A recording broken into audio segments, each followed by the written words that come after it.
The Villari handlers arrived on the ship 2 hours later. There were 3 of them, dressed in soft white robes, carrying specialized equipment for transporting young Nerethi. They moved with gentle purpose, their voices low and soothing. Elder Sorin had sent them personally. They were the best caretakers in the nursery, trained for years in the art of handling the sacred cubs. They knew every sound, every gesture, every need of the tiny creatures. Danny stood in the docking bay with the cubs still on his shoulders. Amy was beside him, along with Captain Zilmora and a few other officers. Even Krathvin had come, though he stayed far back with his arms crossed and his face hard. The lead handler was a female Villari named Tessa. She had kind eyes and a patient smile. She approached Danny slowly, not wanting to startle the cubs. She told him the nursery was ready. She told him the cubs would have warm beds and good food. She told him they would be safe. Danny nodded. He reached up to gently lift one of the cubs from his shoulder. The cub did not want to go. It grabbed onto Danny's hoodie with its tiny paws and held tight. It made a high-pitched sound, almost like crying. Its sibling did the same on the other side, pressing closer to Danny's neck. Tessa stopped. Her eyes went wide. She had never seen cubs refuse a transfer before. She had never heard them cry at being separated from anyone except their own kind. She looked at Danny with new understanding. She said the elder was right. She said the bond was real. Danny spoke softly to the cubs. He told them it was okay. He told them he was not leaving. He told them he would stay with them. He promised. The cubs slowly calmed down. Their grip relaxed. But they still watched Tessa with suspicious golden eyes. Amy stepped forward with an idea. She suggested that Danny carry the cubs to the nursery himself. She suggested that he stay with them until they felt comfortable in their new space. That way, the separation would be gradual, not sudden. Tessa considered this. It was unusual. It broke protocol. But she could see the cubs were attached to this human in a way she had never witnessed before. She agreed. They traveled to the Villari station together. Danny walked through the corridors with the cubs wrapped in his hood just like before. Villari citizens stopped and stared as he passed. A human carrying sacred Nerethi cubs was not something anyone had ever seen. The nursery was beautiful. It was a large room filled with soft light and gentle warmth. Small beds lined the walls, each one designed to mimic the nest that Nerethi built in the wild. Other cubs were there, some sleeping, some playing with toys and each other. Danny knelt down near one of the empty beds. He gently lifted the cubs from his hood and placed them on the soft surface. They looked up at him with wide eyes. They did not cry this time, but they did not look happy either. One of them reached out a tiny paw toward him. Danny stayed beside the bed. He talked to them in a quiet voice. He told them about the stars outside the window. He told them about his home planet, a place called Earth, where there were mountains and oceans and forests. He told them about his own family, far away, who he missed every day. The cubs listened. They always seemed to understand him, even if they could not speak back. Hours passed. Tessa brought food for the cubs and for Danny. Other handlers came to check on them, but they kept their distance. Respecting the bond, eventually the cubs fell asleep. They curled up together on the bed, their tails wrapped around each other, their small chests rising and falling in peaceful rhythm. Danny watched them for a long time. He felt something in his chest, a warmth he could not name. He had known these creatures for less than a day, but already they felt like family. Elder Sorin came to the nursery that evening. She walked slowly, her old bones making each step careful. She sat down beside Danny and looked at the sleeping cubs. She said they looked content. She said that was rare for cubs who had been through trauma. She said most would take weeks to recover from being abandoned.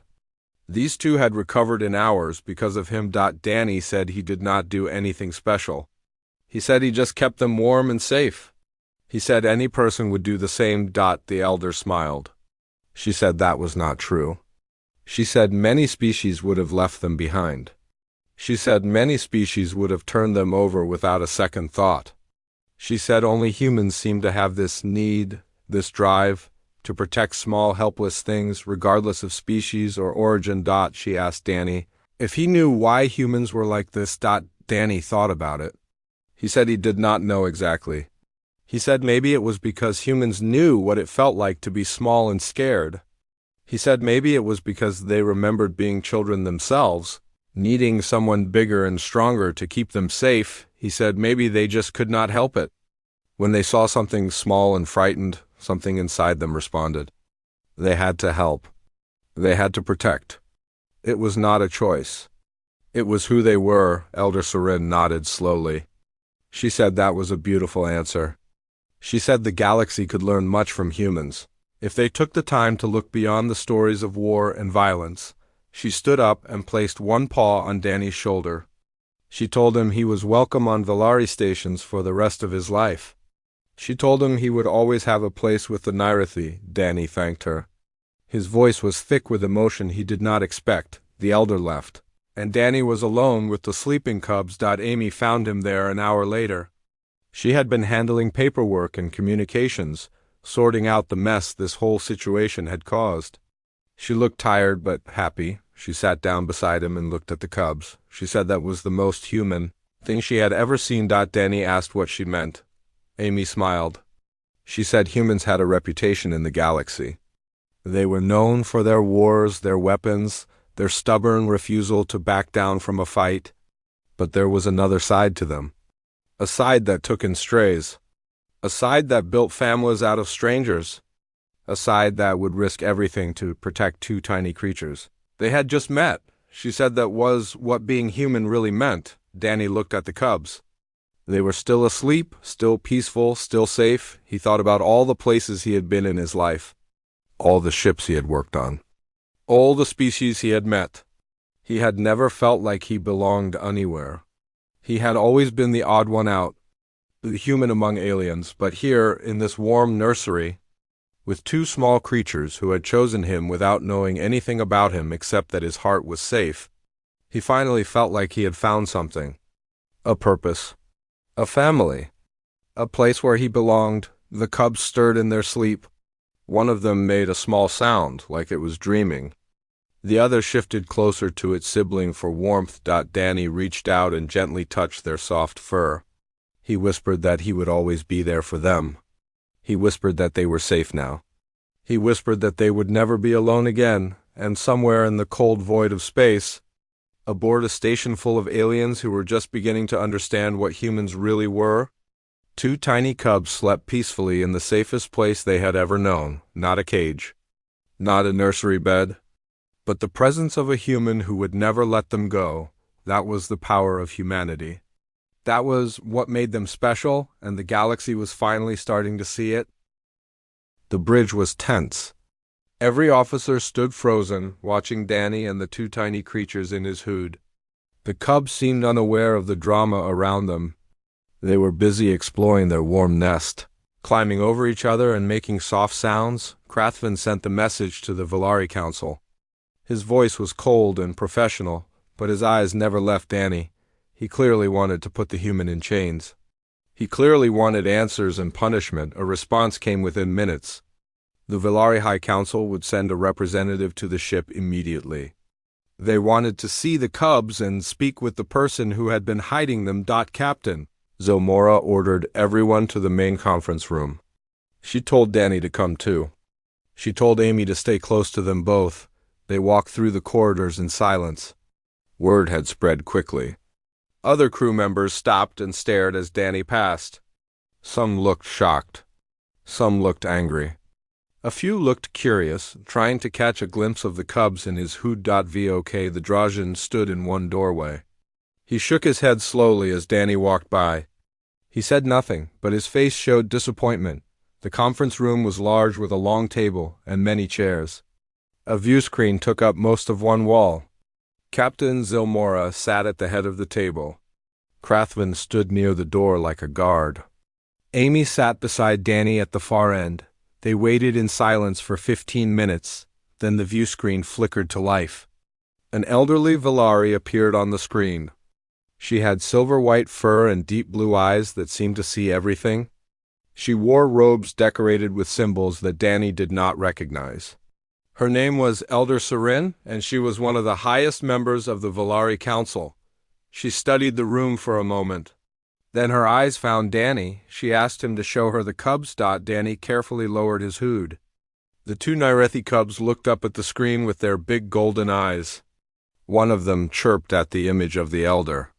The other tilted its head as if confused by the strange new face. Elder Sarin watched them carefully.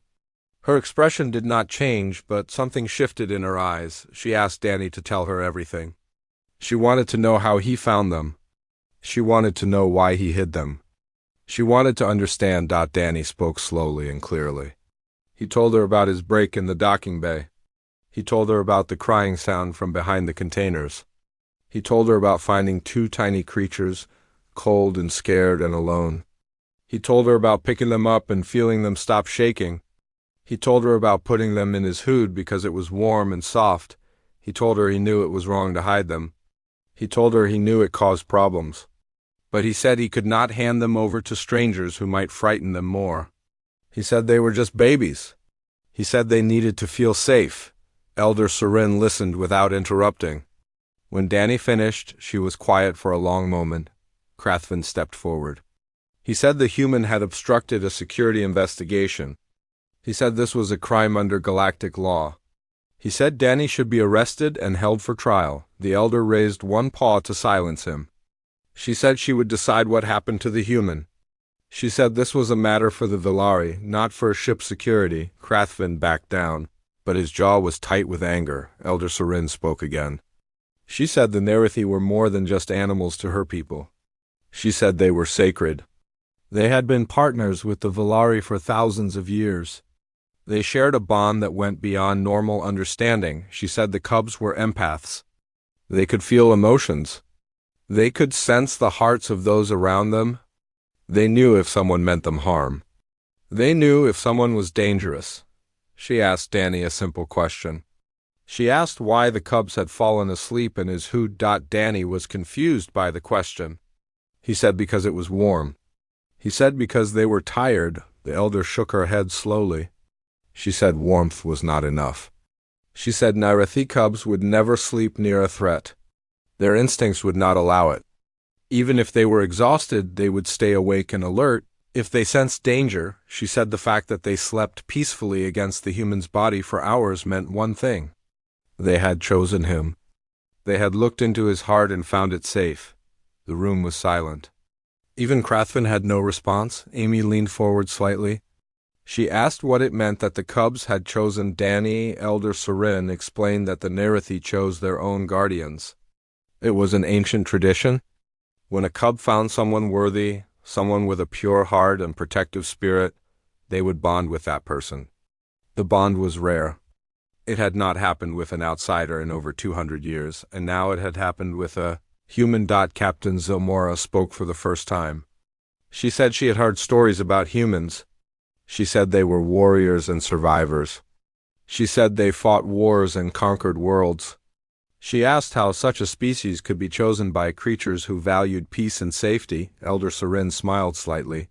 She said that was the mystery of humans. She said they were indeed fighters. They had claws made of weapons and teeth made of technology. But they also had something else. Something rare in the galaxy. She said humans adopted.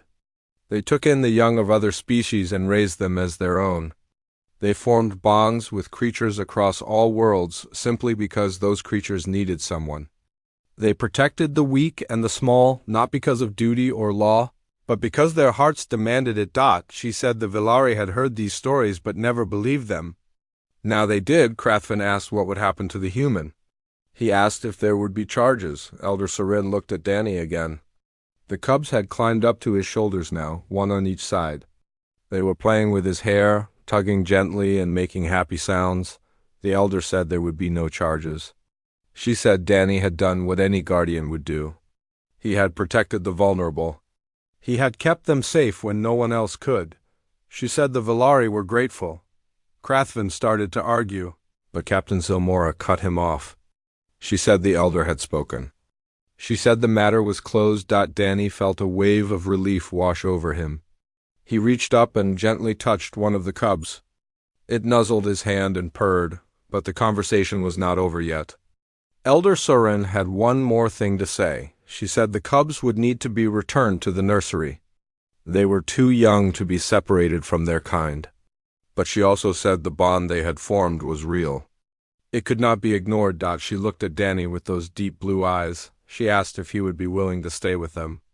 She asked if he would serve as their guardian until they were old enough to choose their own path. Danny did not hesitate. He said yes. The storage closet was small and dark. Danny closed the door behind them and turned on a dim light. Amy stood against the wall, her arms crossed, waiting for an explanation. Danny took a deep breath. He reached back slowly and pulled his hood forward. Amy's mouth fell open. There, curled up together like a ball of silver-blue fluff, were two tiny Narithi cubs. They blinked their golden eyes at the sudden light. One of them yawned, showing tiny pink tongue and no teeth. The other stretched its small legs and then snuggled deeper into the fabric. Amy could not speak. She just stared. Danny told her he found them in the docking bay. He said they were abandoned behind some old containers. He said they were freezing and crying and alone. He said he could not leave them there. Amy finally found her voice. She asked him if he understood how much trouble he was in. She asked him if he knew that hiding them made him look like the thief. She asked him why he did not just tell security when he found them. Danny looked down at the cubs. One of them had wrapped its tiny tail around his finger. He said because they were scared. He said they were just babies. He said he picked them up and they stopped crying. He said they felt safe with him. Amy shook her head. She said that was not a good reason. She said security would not care about feelings. She said the Villari Council was demanding answers, and someone was going to pay for this. Danny asked her what she would have done. He asked her if she would have handed two terrified babies to strangers who would put them in a cold metal cage. He asked her if she would have woken them up from the first peaceful sleep they had in hours just to follow. Protocol. Amy did not answer. She looked at the cubs again. They were so small, so innocent. One of them was watching her with those big golden eyes, and she felt something warm spread through her chest. She asked Danny what he wanted to do now. Danny said he did not know. He said the physical search was coming. He said they would find the cubs no matter what. He said he just wanted to keep them safe until they were in good hands. Amy was quiet for a moment. Then she made a decision. She said she would help him. She said they needed to tell someone they could trust before security found out. She said they should go to Captain Zomora directly and explain everything. Danny hesitated. He asked if the captain would understand. Amy said she did not know. But she said it was better than being caught during a search. At least this way they could control the story.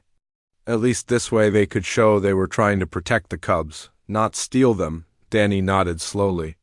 He adjusted his hood so the cubs were hidden again. They chirped softly in protest at being covered, but they settled down quickly. Amy opened the closet door and checked the corridor. It was empty. She waved for Danny to follow. They walked through the ship toward the bridge. They moved quickly, but not too quickly. They did not want to look suspicious. Other crew members passed them, some heading to the cargo bay for the physical search, others waiting nervously in corridors. Vok the Drajan saw them and called out. He asked where they were going. He said the search was starting soon and everyone had to be there. Amy told him they had to report something to the captain. She said they would be back soon. Vok shrugged and walked away. He had his own problems to worry about. They reached the bridge door. Amy pressed the button to request entry. A moment later, the door slid open. Captain Zomora stood at the center console, surrounded by data screens and star charts. Crathvin was beside her, his scanner in hand, ready to start the physical searches. Two other officers were reviewing crew files on a tablet. Everyone looked up when Amy and Danny entered. Captain Zomora asked them what they were doing here. She said the search was about to begin and all crew members needed to report to the cargo bay. Amy stepped forward. She said they had information about the missing cubs. She said they knew where they were. The room went silent. Crathvin moved toward them, his eyes narrow with suspicion. He demanded to know what they meant. He asked if they knew who took the cubs. Danny spoke before Amy could answer. He said no one took them. He said they were abandoned. He said he found them during the resupply, freezing and alone. and he had been keeping them safe ever since. Crathvin asked where they were now. Danny reached back and slowly lowered his hood. The two Nirathi cubs looked up at the bridge crew with sleepy golden eyes. One of them yawned again. The other made a small chirping sound and pressed closer to Danny's neck. The silence that followed was heavy. No one moved. No one spoke. Then Crathvin roared. He stormed toward Danny with fury in his eyes. He shouted that Danny had obstructed an investigation. He shouted that Danny had made a fool of the entire security team. He shouted that Danny was a liar and probably a smuggler working with whoever abandoned the cubs in the first place. Danny did not back away. He stood his ground and let the security chief yell. Captain Zilmora raised one of her forearms. She ordered Crathvin to stop. Her voice was calm but firm. The Drajin fell silent, but his scales were still dark with anger. The captain walked toward Danny. She studied his face, then looked at the cubs in his hood. One of them was watching her with curiosity, its tiny nose twitching. She asked Danny why he did not report this immediately. She asked why he thought hiding them was better than telling security. Danny said because he did not trust security to be gentle with them. He said he did not trust anyone to understand that they needed warmth and comfort, not cages and scanners. He said they were babies. He said they needed to feel safe. Captain Zilmora considered his words. Her purple eyes were hard to read. Then she turned to Crathvin and told him to contact the Valari Council. She told him to inform them that the cubs had been found alive and unharmed. Crathvin started to protest. He said they needed to arrest the human. He said there had to be consequences. The captain silenced him with a look. She said they would discuss consequences later. She said the priority right now was the safety of the cubs. She looked at Danny one more time. Her expression softened just slightly. She told him he had a lot of explaining to do. But she also told him that the cubs looked healthy and calm. She told him that it was worth something. Danny nodded. He did not know what would happen next. But for now the cubs were still safe. That was all that mattered. Chief Security Officer Crathvin was angry. He was a Drajin, a tall reptilian alien with green scales and sharp teeth. His kind were known for their strength and their bad temper. Right now, both were on full display. He stood in the main corridor with his security team of 6 officers. They wore black uniforms and carried scanning devices. Their job was to find the missing cubs. Their job was to search every corner of this ship until those creatures were located. Crathvin pulled up the data on his tablet. 2 Nirathi cubs, both female, both 3 weeks old. They had been taken from the nursery on the station during the resupply window. Video footage showed a hooded figure near the nursery door, but the face was not visible. The figure had walked toward the docking bay where the Starbound Wanderer had been loading cargo. That meant the cubs were probably on this ship.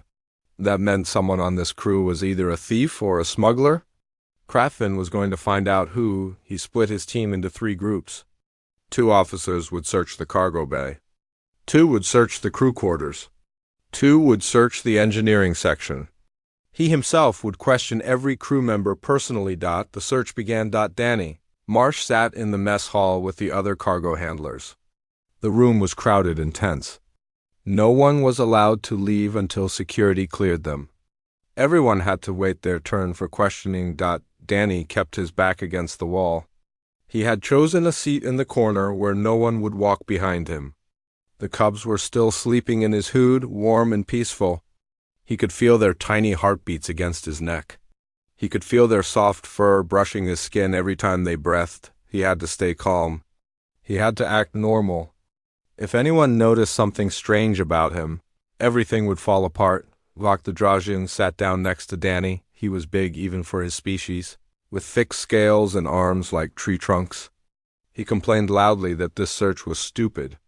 He said he had been loading cargo the whole time and never went near the station nursery. He said the security team was wasting everyone's time. Danny nodded but said nothing. He did not trust his voice right now. Across the room, Amy Grant was watching him. She had noticed that Danny was quieter than usual. She had noticed that he had not moved from his seat in over an hour. She had noticed that he kept touching the back of his hood like he was checking on something. Amy was curious. Danny was always a calm person, but this was different. This was too calm. Too still.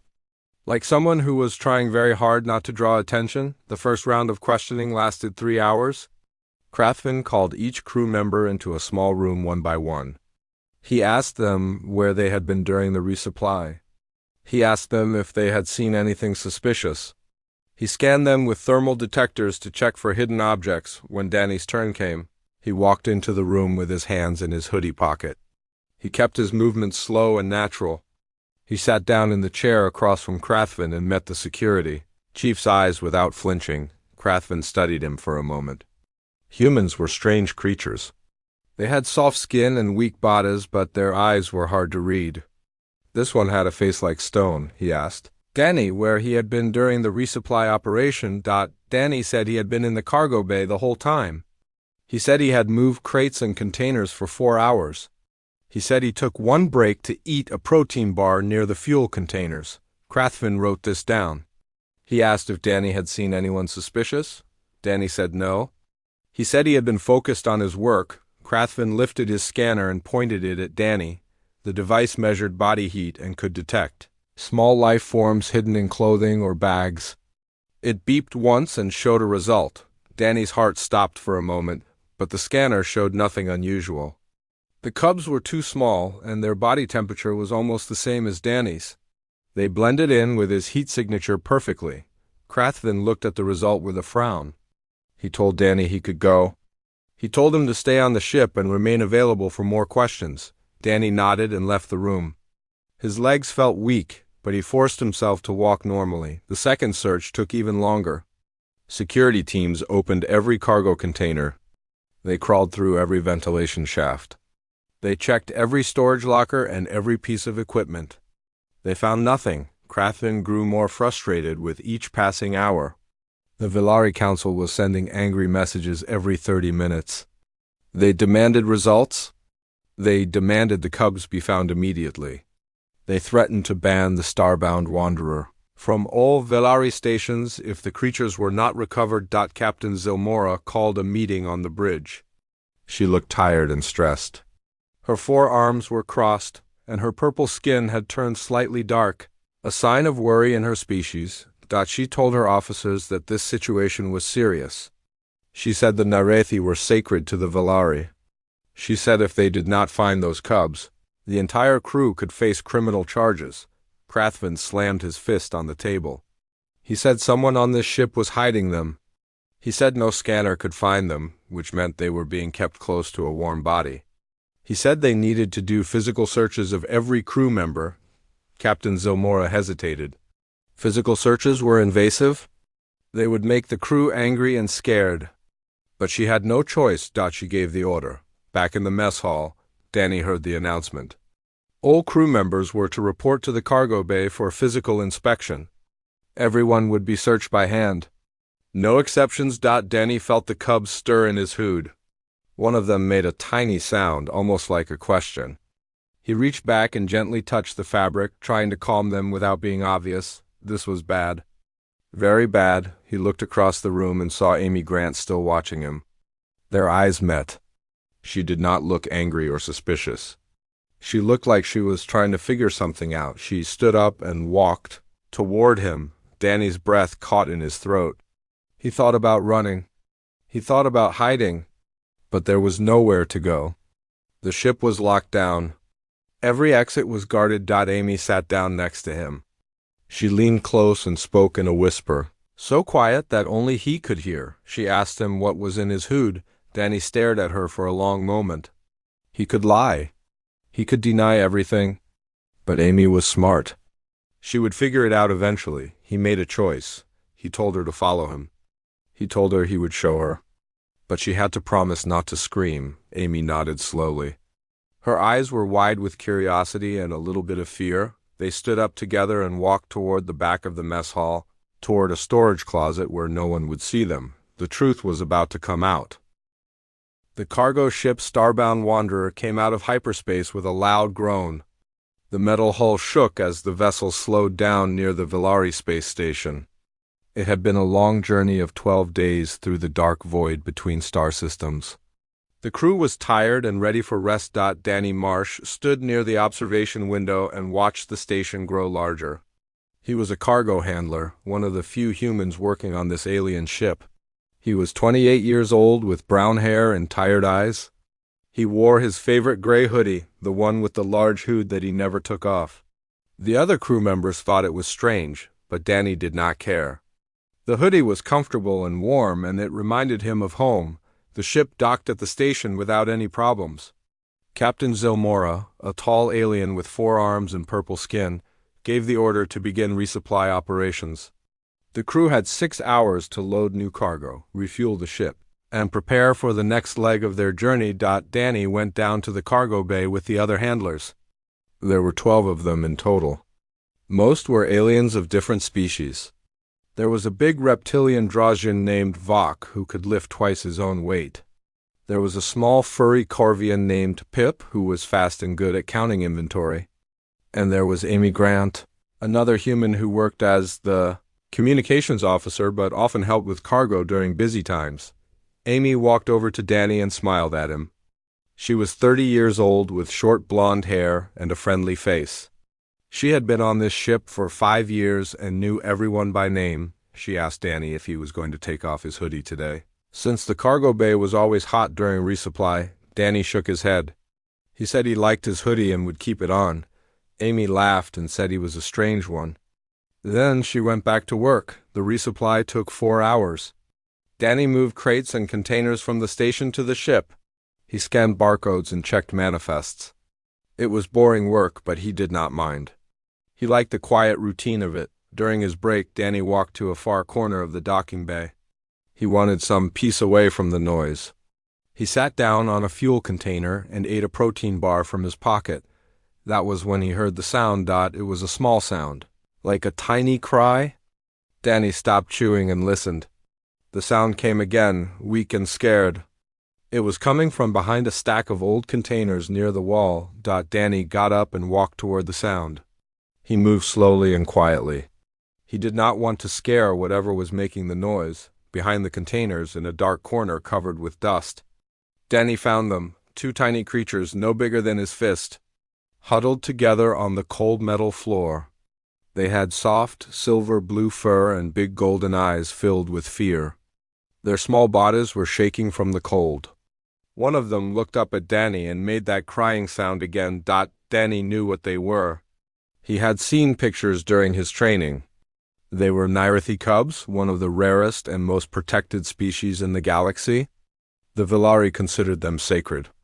There were less than 2,000 of them left in existence, and here were 2 of them, abandoned and freezing in a dirty corner of a docking bay. Danny looked around.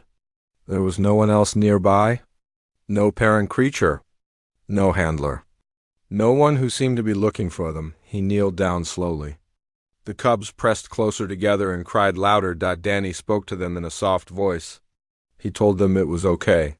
He told them he would not hurt them.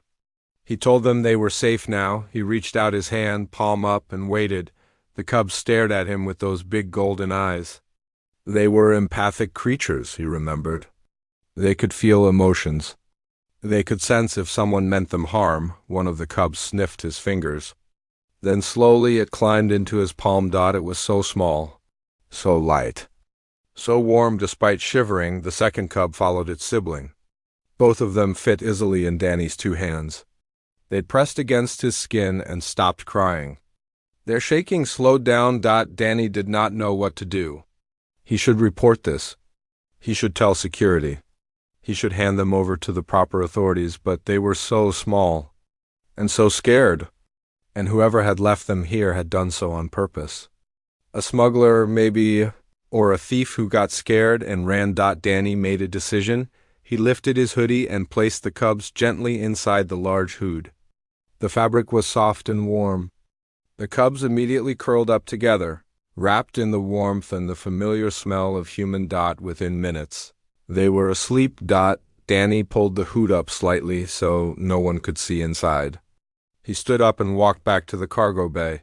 Like nothing had happened. The alarm came 2 hours later. A loud siren filled the ship. Red lights flashed on every wall. Captain Zilmora's voice came over the speakers. She announced a full lockdown. She said 2 Narethi cubs were missing from the station's protected nursery. She said the ship would not leave until they were found. Danny stood in the mess hall with the rest of the crew. He felt the cubs shift slightly in his hood, disturbed by the noise, then settle back to sleep. He kept his face calm and his body still. The search was about to begin.